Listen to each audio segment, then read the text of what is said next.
ఇంకా మనకి లిస్ట్ వస్తుంది కదా మీకు అంత ఎవరు లేరండి ఇంకెవరు దేవస్థానం అధికారులు నిర్లక్ష్యమే, ఎందుకంటే ఒకసారి అంతమంది భక్తులు వస్తారని చెప్పి సరైన ప్రికాషన్స్ తీసుకోలేదు.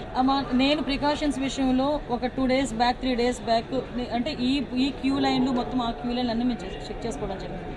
ఇది అన్ఫార్చునేట్ థింగ్. అక్కడ గోడ ఉంది. ఆ గోడ పిల్లర్తో కట్టాడా, సిమెంట్తో కట్టాడా, బ్రిక్తో కట్టాడా అన్నది ఎవరు కూడా మేము చూసుకోవడానికి మాకు. కానీ విషయం ఏంటవుతుందంటే అక్కడ విపరీతంగా వర్షం పడింది. మీకు తెలుసు, మీరు ఆ టైంలో ఉన్నారు. నేను కూడా వర్షంలో తడుచుకునే దర్శనం చేసుకుని వచ్చాను.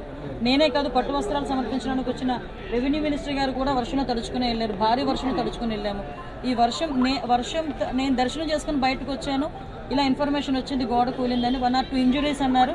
అయినప్పటికీ కూడా నేను వచ్చి చూస్తానని చెప్పి నేను పుట్అవుట్ని వచ్చాను. అప్పటి నుంచి ఇప్పటి వరకు మేము ఇక్కడే ఉండడం జరిగింది. అంటే ఎక్కడ కూడా రెస్క్యూ ఆపరేషన్స్లో కానీ నిర్లక్ష్యం వహించడం కానీ ఎక్కడ కూడా మేము చేయలేదు.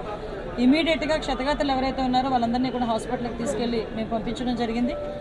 మిగతా రెస్క్యూ ఆపరేషన్స్ కూడా జరుగుతున్నాయి. ప్లీజ్ మిగతా అన్ని కార్యక్రమాలు చేసుకోవాలి. అందరూ కూడా బాగున్నారండి. ఏ టైంలో కన్స్ట్రక్ట్ జరిగింది, ఏ స్కీమ్లో కన్స్ట్రక్ట్ జరిగింది, ఎవరు కాంట్రాక్టరు, ఎవరు ఇంజనీరు, ఎవరు క్వాలిటీ కంట్రోల్ ఎవరు చేశారు, ఎవ్రీథింగ్ మేము ఇందులో ఎంక్వైరీ చేసుకుంటాం. ఎందుకంటే ఇక్కడ ప్రాణాలు కోల్పోయాం. ఈజీగా వదిలేయాల్సిన అవసరం ఏం లేదు. ఇందులో గవర్నమెంట్ కూడా చాలా సీరియస్గా ఉంది. అన్ని కోణాల్లో నుంచి కూడా మేము విచారణ జరుపుతాం. ఎవరైతే బాధ్యులు ఉన్నారో బాధ్యులు కఠినంగా శిక్షించే ప్రక్రియ గవర్నమెంట్